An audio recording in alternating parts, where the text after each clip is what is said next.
नमस्कार, special report देख रहे हैं आप। मैं हूं प्रशांत कटारी और स्पेशल रिपोर्ट में सबसे पहले बात कोरोना की, जिसने एक बार फिर डराना शुरू कर दिया है। एक्टिव केस तेजी से बढ़ रहे हैं, हर रोज नए मामले सामने आ रहे हैं और ये मामले खतरे की घंटी बजा रहे हैं। सबसे पहले ये रिपोर्ट देखिए आप।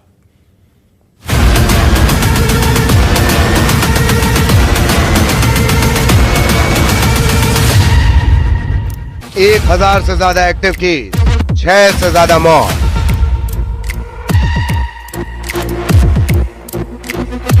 पहले डेल्टा, फिर ओमिक्रॉन और अब LF7, XFG, JN1 और NB181 सीरीज।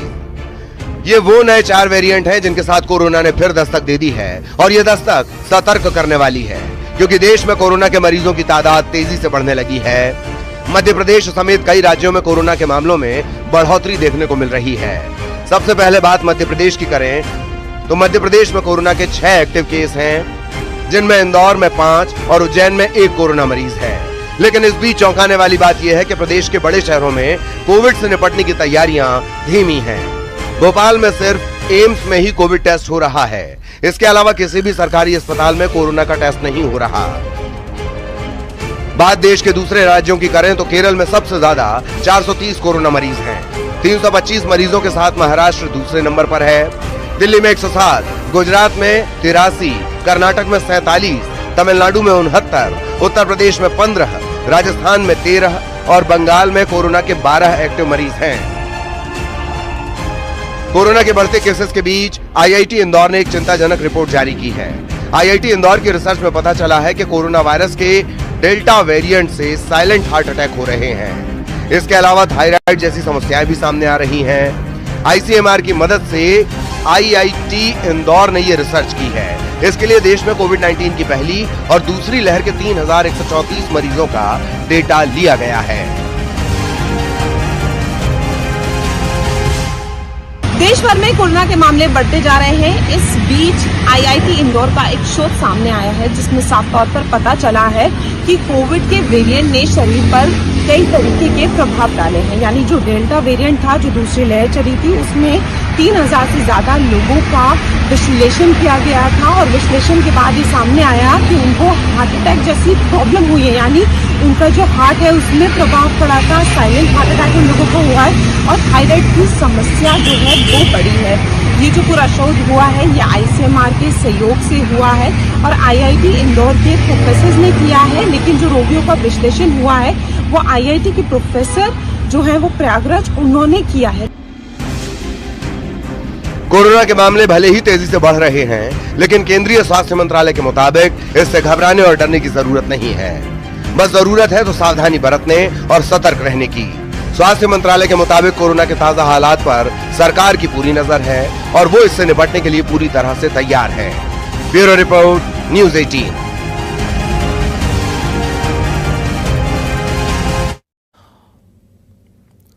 तो कोरोना देश में एक बार फिर दस्तक दे चुका है। 1000 से ज्यादा मामले सामने आ चुके हैं और इतना ही नहीं, आधा दर्जन मौतें भी कोरोना की वजह से हो चुकी हैं। यानी चिंता बढ़ना लाजमी है, एहतियात भी बरतना है, सिस्टम को भी दुरुस्त करना है और अस्पतालों में भी व्यवस्था दुरुस्त होनी चाहिए। हमारे साथ बातचीत के लिए उज्जैन से अजय पटवा जुड़ रहे हैं, भोपाल से रमाकांत दुबे, इंदौर से मिथिलेश गुप्ता हमारे साथ हैं।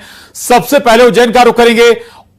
अजय, उज्जैन में भी कोरोना ने दस्तक दे दी है, तैयारियां क्या नजर आ रही हैं सरकारी स्तर पर अस्पतालों में? ये देखिए, उज्जैन में एक जो मरीज जो निकला था जिसको इंदौर एडमिट किया गया है, लेकिन उज्जैन के माधवनगर अस्पताल और चरक अस्पताल में कोविड से निपटने के लिए पूरी तैयारियां हैं। ऑक्सीजन सिलेंडर से लेकर तमाम प्रकार की व्यवस्था कर रखी है। हमारे साथ में मैडम है माधवनगर अस्पताल की। मैम बताइए, जिस तरीके से कोविड के जो केस बढ़ रहे हैं उसको लेकर कितनी तैयारियां हैं आपकी? जी बिल्कुल, हम लोगों की पूरी तरह तैयारी है इस रूप में। हम लोग अभी भी हम लोग के पास अगर मरीज आते भी हैं थोड़ा बहुत सर्दी खांसी जुकाम में, तो हम उनको पूरी तरह काउंसिल कर रहे हैं कि बार बार अपने नाक और मुंह को हाथ ना लगाएं। अगर आप किसी भी पब्लिक प्लेस पे जा रहे हैं, बस स्टेशन, रेलवे स्टेशन पे, तो अपना नाक और मुंह ढक के रखें मास्क से। अपने हाथों को बार बार धोएं साबुन से, और ऐसा नहीं है कि आपने फटाफट से धो लिया। 1 से 1.5 मिनट हम लोग साबुन से धोएंगे और 15 सेकंड अगर आप सैनिटाइज कर रहे हैं तो। और यही कहना चाहूंगी, अपनी डाइट प्रॉपर रखें, प्रोटीन इंटेक अपना पूरा होना चाहिए, हरी सब्जियां और सीजनल फ्रूट खाएं, हाइड्रेटेड रहें, पानी पीते रहें। जी, देखा जाए तो कोविड के लेकर जो वेरिएंट्स में जो साइलेंट अटैक के ज्यादा मामला बढ़ रहा है, उसको लेकर कैसे इसको पता चलता है और कैसे इसको ध्यान रखना चाहिए? देखिए, इसके लिए रूटीनली चेकअप बहुत जरूरी होता है। देखिए, ये हम लोग का हम लोग अगर थोड़ा बहुत भी आपको शंका लग रही है, चेस्ट पेन है या आपके कंधे में दर्द है, थोड़ा बहुत थकान लग रही है, सांस फूलना, अगर आपको थोड़ा बहुत भी ऐसी शंका लग रही है तो अपने नजदीकी स्वास्थ्य केंद्र पर जाकर तुरंत इस चीज की अपने चिकित्सक से सलाह लें। हमारे साथ में अभय विश्वकर्मा भी ये स्वास्थ्य समिति के सदस्य हैं। अभय जी, आप बताइए, जिस तरीके से अस्पताल में किस प्रकार की तैयारियां आपकी तरफ से की रखी? देखिए, कोविड को लेके अभी माधवनगर चिकित्सालय में 10 बेड और चरक अस्पताल में 20 बेड आरक्षित किए गए हैं। इससे घबराने वाली कोई बात नहीं, हम पूरी तरह से हर प्रकार की स्थिति से निपटने के लिए तैयार हैं। आप बताइए, आप जैसे सड़कों पे घूमते हैं, पब्लिक में आते हैं, तो कैसे अपने आप को बचाव करें? सबसे पहले तो मास्क हम लगाएं, सबसे पहली प्रायोरिटी वही है, डॉक्टरों द्वारा जो जारी हुई है। उसके बाद सोशल डिस्टेंसिंग का पालन करें, समय समय पे हाथ मुंह धोएं, हरी सब्जियों का सेवन करें, यही जहाँ तक। तो देखिए, कुल मिलाकर ये है कि बिल्कुल एहतियात बरतना होगा और उज्जैन में तैयारियां शुरू हो गई हैं। भोपाल का रुख करेंगे, रमाकांत दुबे हमारे साथ बने हुए। रमाकांत, भोपाल सबसे जो बड़े शहर है मध्य प्रदेश में, जब पिछली बार कहर बरपाया कोरोना ने, उन शहरों में शुमार था जहां सबसे ज्यादा कोरोना के मामले सामने आए थे। इस बार क्या तैयारियां हैं सिस्टम की? जी प्रशांत, मैं सीधे लोगों से ही बात करता हूं और आपको जवाब यही लोग देंगे कि कोरोना एक बार फिर दस्तक देने लगा है देश में, प्रदेश में कई मामले सामने आ चुके हैं। क्या यहाँ प्रॉपर तैयारी है? क्योंकि पिछली बार भोपाल जो है वो कोरोना का हब बना हुआ था। देखिए, प्रॉपर तैयारी तो अभी भी नहीं है, ना शासन की तरफ से और ना ही अस्पतालों में। अभी भी सिर्फ भोपाल के एक ही अस्पताल में RT-PCR की जांच करी जा रही है, वो है एम्स। तो जब इतने बड़े अस्पताल में सिंगल इतनी घातक बीमारी कोरोना की जांच करी जा रही है, तो इससे आप समझ सकते हैं कि आने वाले समय में अगर प्रशासन की इसी तरह सख्ती रही और सख्त गाइडलाइंस जारी नहीं करी गई कोरोना को लेकर, तो कहीं ना कहीं दोबारा भी कोरोना के मामले ज्यादा बढ़ जाएंगे भोपाल में और हमें इस बार और ज्यादा कठिनाई का सामना करना पड़ेगा। इसलिए शासन को, प्रशासन को अभी से सख्त गाइडलाइन जारी करनी चाहिए और कोरोना जैसी घातक बीमारी से लड़ने के लिए पहले से ही तैयारी कर लेनी चाहिए। हमारे साथ और भी लोग मौजूद हैं, हम जानेंगे क्या भोपाल में कोरोना से लड़ने की तैयारियां हैं? अभी नहीं, अभी वर्तमान फिलहाल तो नहीं, और वैसे भी कोरोना दस्तक दे चुका है एमपी में, और अगर प्रशासन ने पूर्ण तैयारी नहीं करी, कठोर कदम नहीं उठाया है बीमारी के शुरुआती कदम में, तो हो सकता है हमें फिर वही त्रासदी झेलना पड़े जो हम पहले भी झेल चुके हैं। अभी आप लोग जैसे पब्लिक प्लेस पे जाते हैं तो क्या अपनी तरफ से कोई सावधानियां इस्तेमाल कर रहे हैं? मास्क लगाना या दूरी बरतना या ग्लव्स पहनना वगैरह? नहीं, अभी तो प्रशासन ने चेतावनी नहीं दी है, ना कोई गाइडलाइन जारी की है, इसलिए अभी वर्तमान में मैं भी बगैर मास्क के हूँ।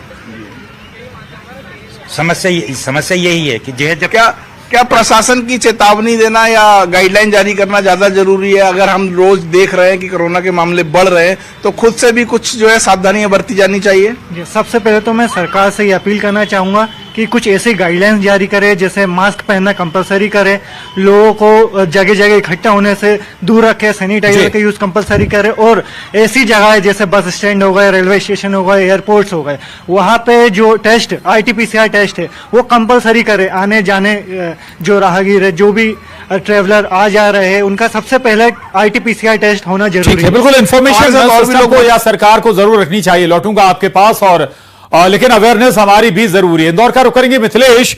इंदौर में अगर हम डेथ रेशियो बात करें, पिछले जब कोरोना का कहर आया था तो सबसे आगे था इंदौर, जहां सबसे ज्यादा जान कोरोना ने ली थी। अभी भी अगर हम जिक्र करें, 6 कोरोना के मामले एमपी में आए, उनमें से 5 इंदौर में है। गंभीरता समझनी होगी मिथिलेश।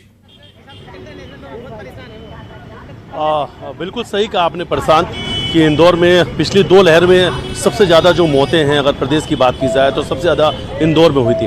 हालांकि इस बार अभी तक जो कोविड के केसेस आए हैं उसमें कई लोग ऐसे हैं जो इंदौर के बाहर रहने वाले, इंदौर में उन्होंने जांच कराई थी, उनकी रिपोर्ट इंदौर में पॉजिटिव आई थी। लेकिन सरकारी दावे की बात की जाए तो तैयारियाँ बहुत हैं, लेकिन अब इंदौर की जनता कोविड को लेकर कितनी गंभीर है, सीधे उन्हीं से पूछते हैं। कोरोना को लेकर आप लोग कितने गंभीर नजर आ रहे हैं बढ़ते हुए मामलों को देखते हुए?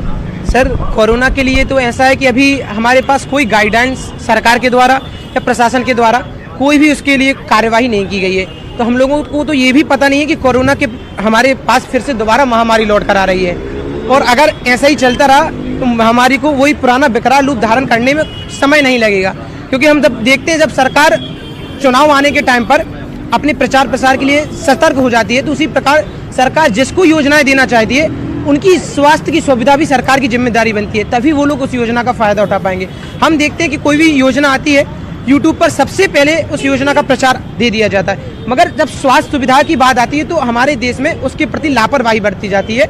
इसी का परिणाम हमारा कोरोना वायरस हमने पिछली बार भुगत चुके हैं, और अगर ये ही स्थिति अभी रही तो ये महामारी फिर से वही रूप ले लेगी।